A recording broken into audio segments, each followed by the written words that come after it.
উপস্থিত আছো 18 নং মানাস চেৰপাং সমষ্টিৰ ভাওৰাগুৰি গাঁৱত আৰু মোৰ লগত উপস্থিত আছে বিজনী ডিস্ট্ৰিক্ট এবিএমচিৰ প্ৰাক্তন ভাইস প্ৰেসিডেন্ট। আজি যে আপোনালোকে প্ৰায় 200 জন মানুহ বিপিএফত জয়েন কৰিলে কিহৰ কাৰণে?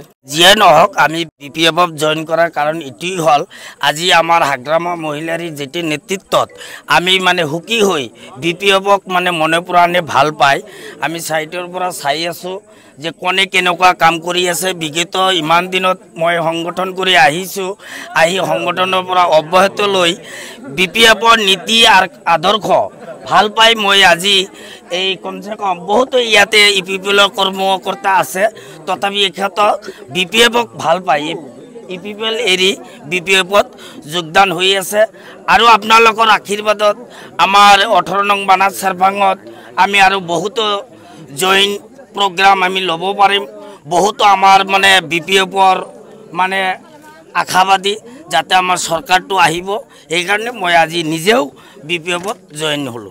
18 নং মানাস চেৰপাং সমষ্টিৰ পৰা আপোনালোকে ধনঞ্জয় বসুমতাৰী ডাঙৰীয়াক আপোনালোকে এমচিএলএ বনাইছিল, এমচিএলএ বনাই দিয়াৰ পিছত ইউপিপিএল দলত যোগদান কৰিছে, এই ক্ষেত্ৰত কি ক'ব? যিয়ে নহওক আমি 18 নং মানাস চেৰপাঙক আমি ধনঞ্জয় বসুমতাৰী ডাঙৰীয়াক আমি বনাইছিলোঁ যে বিপিএফৰ পৰা জিকাই আনিছিলোঁ। সি দুৰ্ভাগ্যবশতঃ সি ইপিপিএলত গ'ল, কিন্তু আমাৰ বহুত আশা আকাংক্ষা নিৰ্মাণ কৰি এখেতে ইপিপিএলত গ'ল। কিন্তু আমাৰ কৰ্মীবিলাক আমি মানুহ যিবোৰ আছোঁ আমি সকলোৱে মানে বিপিএফক মনে প্ৰাণে ভাল পাওঁ বুলি আজি এখেতে যাব পাৰে।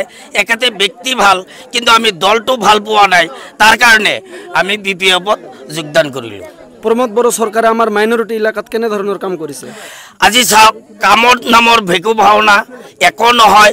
মষ্ট যিকেইটা মানে এখেতৰ দালাল শ্ৰেণী যিজন মানুহ আছে, যিবিলাক আছে সেইবিলাকে কাম কৰিছে, আৰু বাকী আমাৰ এই সাধাৰণ ৰাইজৰ কাৰণে কোনো কাম কৰা নাই এখেতে। ঠিক আছে, ধন্যবাদ।